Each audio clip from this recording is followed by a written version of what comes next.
সহজে দুর্দান্ত স্বাদের গাজরের হালুয়া কি করে বানাবেন চলুন দেখে নিন। প্রথমে কড়া বসিয়ে কড়া গরম হলে তাতে আগে থেকে গ্রেট করে রাখা গাজর দিয়ে দিতে হবে। এবার গাজর ভালো করে ভেজে নিতে হবে।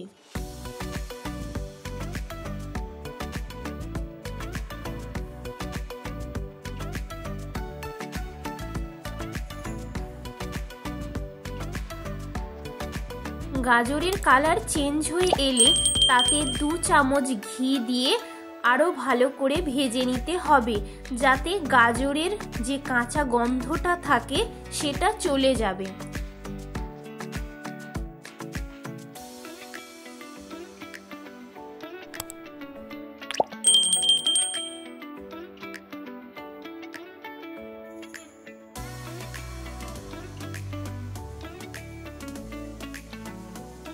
এবার তাতে পরিমাণ মতন চিনি দিয়ে দিতে হবে। এটা আপনারা বেশিও চিনি দিয়ে খেতে পারেন, আবার কমও চিনি দিয়ে খেতে পারেন, তাই চিনিটার স্বাদটা আপনারা আপনাদের মতন বুঝে দেবেন।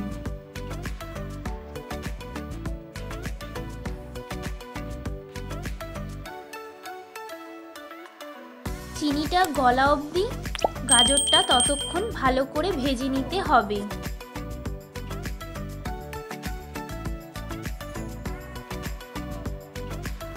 একটি পাত্রে আলাদা করে দুধ গরম করে নিতে হবে।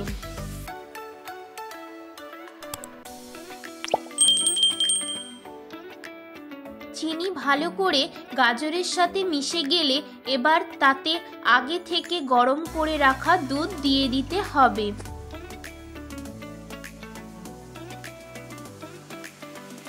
এবার তাতে সামান্য এলাচ গুঁড়ো দিয়ে আরো ভালো করে মিশিয়ে নিতে হবে।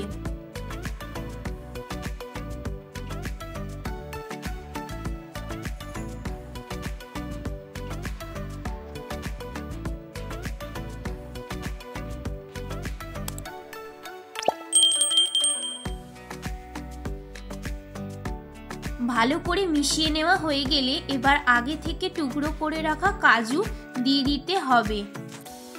আরো কিছুক্ষণ ভালো করে মিশিয়ে নিয়ে হালকা সেদ্ধ করে নামিয়ে নিলে হয়ে যাবে আজকের গাজরের হালুয়া। এবার এটা আপনারা পরিবেশন করুন। যারা গরম গাজরের হালুয়া খেতে ভালোবাসে তাদের গরম গাজরের হালুয়া দেবেন, আর যারা ঠান্ডা গাজরের হালুয়া খেতে ভালোবাসেন তাদের ঠান্ডা গাজরের হালুয়া দিয়ে পরিবেশন করুন।